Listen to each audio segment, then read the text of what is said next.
Hello friends, कैसे हैं आप सब। उम्मीद करती हूँ और प्रे करती हूँ कि आप सब बहुत अच्छे से होंगे, बहुत खुश होंगे। तो आज इस वीडियो में करने जा रहे हैं मधु क्लास 8 से चैप्टर 15 कटु वचन है तीर। तो चलिए देखते हैं इस पाठ को। बच्चों, इस पाठ का उद्देश्य मधुर वाणी का महत्व बताना, कटु वचनों से होने वाली हानि से अवगत करवाना, विनम्र होने की प्रेरणा देना और वाणी के सदुपयोग से अवगत करवाना है। दास प्रथा के दिनों में एक मालिक के पास अनेक गुलाम होते थे, जिनमें एक था लुकमान। गुलाम जैसे सामान खरीद के अपने पास रख लेते हैं ना, वॉशिंग मशीन, फ्रिज, जब चाहे जैसे उसका इस्तेमाल करिए। उसी तरह पहले के ज़माने में क्या होता था, इंसान को भी ख़रीदा और बेचा जाता था। लोग ख़रीद के रख लेते थे और उससे काम करवाया करते थे। लुकमान था तो गुलाम, किंतु वो बड़ा बुद्धिमान था। उसकी ख्याति इधर उधर फैलने लगी। ख्याति मतलब प्रसिद्धि। एक दिन उसके मालिक ने उसे बुलाया और कहा, सुनते हैं तुम बहुत होशियार हो, मैं तुम्हारे इम्तिहान लूँगा। अगर तुम कामयाब हो गए तो तुम्हें गुलामी से छुट्टी दे दी जाएगी। अच्छा, जाओ, एक मरे हुए बकरे का जो हिस्सा सबसे बढ़िया हो उसे ले आओ। लुकमान ने वैसा ही किया। एक बकरे की जीभ लाकर मालिक के सामने रख दी। कारण पूछने पर लुकमान ने कहा, अगर शरीर में जीभ अच्छी हो तो फिर सब अच्छा ही अच्छा है। मालिक ने कहा, अच्छा, इसे उठा लो, जाओ और अब बकरे का जो हिस्सा सबसे बुरा है उसे ले आओ। लुकमान बाहर गया, लेकिन थोड़ी देर में उसने उसी जीभ को लाकर मालिक के सामने फिर रख दिया। कारण पूछने पर लुकमान ने कहा, अगर शरीर में जीभ अच्छी नहीं है तो फिर सब बुरा ही बुरा है। जिभ्या जिन बस में करी तिन बस कियो जहान, नहीं तो औगुन उपजे कही सब संत सुजान। मतलब कि अगर आपकी ज़बान मीठी है तो आप बिगड़ते हुए काम को भी बना सकते हैं, और अगर मीठी ज़बान नहीं है, कड़वी ज़बान है, तो बनते हुए काम को भी आप बिगाड़ सकते हैं। आप अपनी ज़बान से किसी को भी अपने वश में कर सकते हैं। वश में मतलब कि अपने फेवर में। तो यही बोलने की कला सबसे बड़ी कला है। अगर आप मीठा बोलते हैं तो हर किसी के पसंदीदा हो जाएंगे। अगर आप मीठा नहीं बोलते हैं तो आप किसी के पसंदीदा नहीं हो सकते। एक दूसरी घटना है, एक जिज्ञासु चीनी। जिज्ञासु मतलब जो क्यूरियस होते हैं, जिनको हर चीज़ जानने की इच्छा होती है। दार्शनिक कन्फ्यूशियस के पास पहुंचा और उसने उनसे पूछा, ये बताइए कि दीर्घजीवी कौन है। दीर्घजीवी मतलब ज़्यादा दिन जीवित रहने वाला। वृद्ध कन्फ्यूशियस मुस्कुराए और बोले, ज़रा उठकर मेरे पास आइए और मेरे मुंह में देखिए, जीभ है या नहीं। जिज्ञासु ने देखकर कहा, जी हाँ, जीभ तो है। कन्फ्यूशियस ने फिर कहा, अच्छा, अब देखिए कि दांत है या नहीं। जिज्ञासु ने देखकर कहा, दांत तो एक भी नहीं है। अब कन्फ्यूशियस ने कहा, जीभ तो दांत से पहले पैदा हुई थी, उसे दांतों से पहले जाना चाहिए था। ऐसा क्यों नहीं हुआ? मेरे पास इसका कोई जवाब नहीं, आप ही बताइए। कन्फ्यूशियस बोले, जीभ कोमल है, दांत कठोर। जिसमें लचीलापन होता है, जो नम्र होता है, वो अधिक समय तक जीता है और जीवन में सफलता प्राप्त करता है। ये दो कहानियां हैं, किंतु एक ही सत्य को उद्घाटित करता है। मतलब एक ही सत्य को, एक ही सच्चाई को बताता है, और वो ये कि जीवन में वाणी का बहुत बड़ा महत्व है। मतलब वाणी का, बोली का। वाणी तो सभी को मिली हुई है, परंतु बोलना किसी किसी को ही आता है। बोलते तो सभी हैं, किंतु क्या बोलें, कैसे शब्द बोलें, कब बोलें, ये कला को बहुत कम लोग जानते हैं। एक बात से प्रेम झरता है, दूसरी बात से झगड़ा होता है। कड़वी बात ने संसार में न जाने कितने झगड़े पैदा किए हैं। जीभ ने दुनिया में बहुत बड़े बड़े कहर ढाए हैं। जीभ होती तो 3 इंच की है, पर वो पूरे 6 फीट के आदमी का बेड़ा गर्क कर सकती है। संसार के सभी प्राणियों में वाणी का वरदान मात्र मानव को मिला है। मतलब संसार में तो बहुत प्राणी है ना, जो लिविंग थिंग्स है, जितने भी, सबको वाणी, सब बोल सकते हैं। कुत्ता भौ भौ, बिल्ली म्याऊं म्याऊं, बकरी मैं मैं, बैल भैं भैं। लेकिन वो क्या उनकी बातें आप समझ सकते हैं? नहीं समझ सकते हैं। लेकिन हम लोग जो हैं, इंसान जो हैं, अपने सारी फीलिंग्स को एक दूसरे के साथ शेयर करते हैं अपने शब्दों के द्वारा। तो संसार के सभी प्राणियों को जीने खाने हर चीज़ का वरदान है, लेकिन उन्हें बोली का वाणी का वरदान नहीं कि वो बातें नहीं कर सकते। उसके सदुपयोग से स्वर्ग पृथ्वी पर उतर सकता है और उसके दुरुपयोग से मतलब उसके सही इस्तेमाल से मतलब पृथ्वी को हम स्वर्ग बना सकते हैं और उसके दुरुपयोग से स्वर्ग भी नर्क में परिणत हो सकता है, बदल सकता है। विनाशकारी महाभारत का युद्ध वाणी के गलत प्रयोग का ही परिणाम था। इसलिए सदा से ये कहा जाता है कि किसी का हृदय अपनी कटु वाणी से विचलित मत करो। कदाचित मंदिर और मस्जिद तोड़ने वाले को क्षमा मिल जाए, किंतु हृदय मंदिर तोड़ने वाले को क्षमा कहाँ। मधुर वचन है औषधि, कटुक वचन है तीर।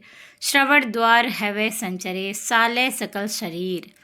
कुटिल वचन सबसे बुरा, जाति करे तन छार। साधु वचन जल रूप है, बरसे अमृत धार। मधुर वचन है औषधि क्यों कहा गया है? क्योंकि मीठी बोली जो है वो एक औषधि की तरह, एक दवा की तरह काम करता है। अगर कोई इंसान बहुत परेशान हाल में आपके पास आता है, चाहे आपका वो छोटा दोस्त हो, बड़ा दोस्त हो, आप जिस एज में हैं, लाइक कि आप 8 क्लास में पढ़ रहे हैं, तो आजकल के बच्चों के साथ अलग अलग की प्रॉब्लम्स हैं क्योंकि वो बहुत ज़्यादा सोशल मीडिया से जुड़े हुए हैं, तो पीयर प्रेशर और बहुत सारी चीज़ों से वो जूझ रहे हैं। हालांकि आपके मम्मी पापा के लाइफ में ये सारी चीज़ें नहीं थी, जो बहुत सारी चीज़ें हैं जो आजकल के बच्चों के लाइफ में ही हैं।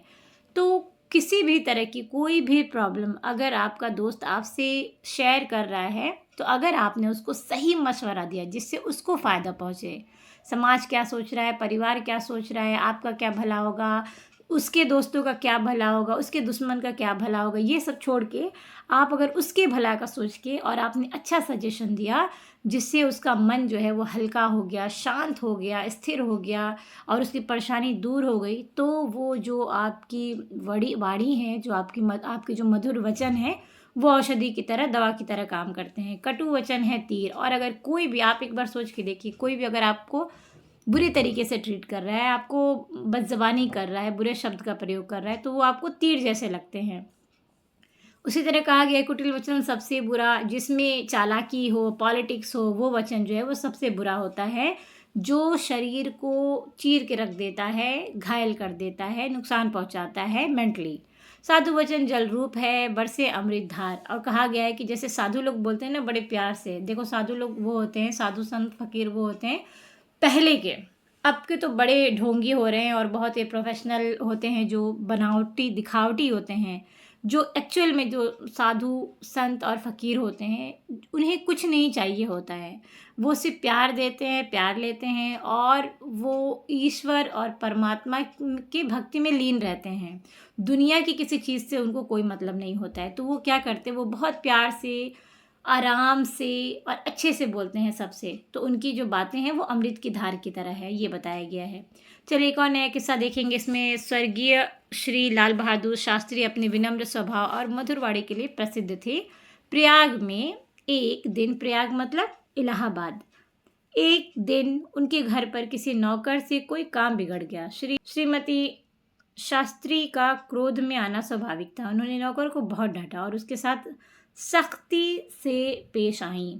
शास्त्री जी भोजन कर रहे थे। उन्होंने अपनी पत्नी से कहा, अपनी ज़बान क्यों खराब कर रही हो, लो तुम्हें एक शेर सुनाओ। कुदरत को नापसंद है सख्ती ज़बान में, कुदरत को नापसंद है सख्ती ज़बान में, इसलिए तो दी नहीं हड्डी ज़बान में। और फिर मुस्कुराते हुए शास्त्री जी ने आगे कहा, जब एक शेर सुना है तो एक दूसरा शेर भी सुन लो। जो बात कहो साफ हो सुथरी हो भली हो, जो बात कहो साफ हो सुथरी हो भली हो, कड़वी न हो खट्टी न हो मिश्री की डली हो। मतलब जो बात हम किसी से कहें, अच्छा आप अपने आसपास के लोगों में भी देखते होंगे कि जो मीठा बोलते होंगे ना वो सबके फेवरेट होंगे, और जो बहुत स्ट्रेट बोलते हैं, बहुत कड़वा बोलते हैं, किसी को कुछ भी बोल देते हैं, इंसल्ट कर देते हैं, तो वो लोग जो हैं वो किसी को पसंद नहीं आते हैं। चलिए आगे देखते हैं। कहना न होगा इन शेरों को सुनकर श्रीमती शास्त्री का क्रोध का पारा बहुत नीचे उतर गया था। ये बात स्वीकार करनी पड़ेगी कि सभी बातें ऐसी नहीं हो सकती जो दूसरों को प्रिय ही लगे। सत्य कभी कभी कड़वा होता है, कुछ बातें कहनी ही पड़ती है, किंतु ऐसे अवसर पर होना ये चाहिए कि बात भी कह दी जाए और उसमें वो कड़वाहट ना आने पाए, और जो दूसरों के हृदय को विदृढ़ कर देती हैं। ज़रूरी नहीं कि जीभ का कमान से सदा वचनों के बाढ़ ही छोड़े जाएं। वाक चातुरी से कटु सत्य को प्रिय और मधुर बनाया जा सकता है। जैसे कोई बात है कि एकदम सच कहना ही कहना है, वहाँ पे ये नहीं कि आप झूठ बोल दें, झूठ अलाउड नहीं है, लेकिन हाँ, सच बात को भी आप थोड़ा शुगर कोटेड वे में बोल सकते हैं, प्यार से बोल सकते हैं, हंस के बोल सकते हैं, आगे पीछे बैकग्राउंड बना के कि जी ऐसा है, आपको बुरा ना लग जाए, लेकिन ये बात कहना चाहती हूँ, इस तरह से बोल देना चाहिए। किसी राजा ने स्वप्न में देखा कि उसके सारे दांत टूट गए हैं। ज्योतिषियों से फल पूछा। एक ने कहा, राजन, आप पर संकट आने वाला है। आपके सब संबंधी और प्रियजन आपके सामने ही एक एक कर मर जाएंगे। दूसरे ज्योतिषी ने कहा, आप अपने सारे संबंधियों और प्रियजनों से अधिक काल तक संसार का सुख ऐश्वर्य भोगेंगे। दोनों कथनों का सत्य एक ही है, किंतु पहले ज्योतिषी को कारावास मिला और दूसरे को पुरस्कार।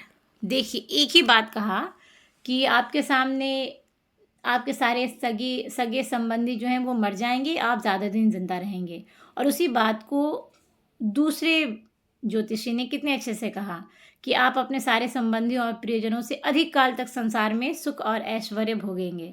मतलब आपके सामने तो चले जाएंगे, लेकिन डायरेक्ट और इनडायरेक्ट बोलने में कितना फ़र्क हो गया। अब देखिए क्या कहा जा रहा है। कागा काको धन हरे, कोयल काको दे, मीठे वचन सुना के जग अपना कर ले।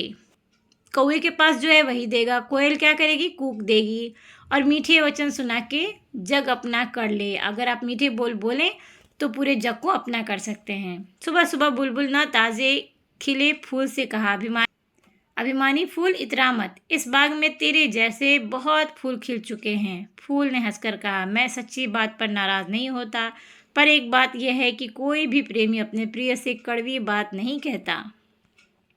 यदि आपकी वाणी कठोर है, तीखी है, कर्कश है, तो उसे सुधारिए, मीठी बनाइए, नहीं तो लोकप्रिय व्यक्तित्व का सपना अधूरा ही रह जाएगा। ऐसी वाणी बोलिए, मन का आपा खोए, औरन को शीतल करे, आपहु शीतल होए। कि मतलब आप ऐसी वाणी बोलिए, इतनी मीठी बातें करिए कि लोगों का जो मन है वो आपसे जुड़ा रहे, दूसरों को भी ठंडा करे, दूसरों को भी शीतल करे, और आप भी शीतल होए। मतलब अगर आप किसी को बुरा भला बोल के क्या सोचते हैं कि आप सुखी हो जाएंगे, नहीं, आप पे भी उसका बुरा असर पड़ता है, आप भी बेचैन रहेंगे और सामने वाला भी बेचैन रहेगा। लेकिन अगर मीठा बोलेंगे तो सामने वाला भी खुश रहेगा और आप भी खुश रहेंगे। तो कुछ चीज़ें नेचर में होती हैं, वो चीज़ें बदलती नहीं, लेकिन हमें कुछ चीज़ें धीरे धीरे सीखनी पड़ती हैं। कुछ बच्चे जो हैं वो बहुत गुस्से वाले होते हैं, आक्रोश वाले होते हैं। कुछ बच्चे होते हैं वो बहुत मीठा बोलते हैं, कंट्रोल करते हैं अपने एंगर पे। तो आजकल एंगर इशू भी आप जैसे बच्चों, हम जैसे बच्चों में बहुत है, तो इन चीज़ों को चेंज करना है। मीठा बोलने सीखना ही पड़ेगा। वो आपके गृहस्थ जीवन के लिए, विद्यार्थी जीवन के लिए, या फिर आप कहीं कोई काम करेंगे, अपना प्रोफेशन, उसके लिए भी मीठी बोली बोलना बहुत ही लाभदायक, फ़ायदेमंद है। तो आप उम्मीद करती हूँ कि इस चैप्टर से आपने सीखा होगा कि हमें मीठी बोली बोलने सीखना पड़ेगा और इसके बहुत फ़ायदे हैं। तो बच्चों, इस वीडियो में इतना ही। मिलेंगे अगले वीडियो में इस पार्ट से एक्सरसाइजेस के साथ, प्रश्न उत्तर के साथ। तब तक के लिए अलविदा।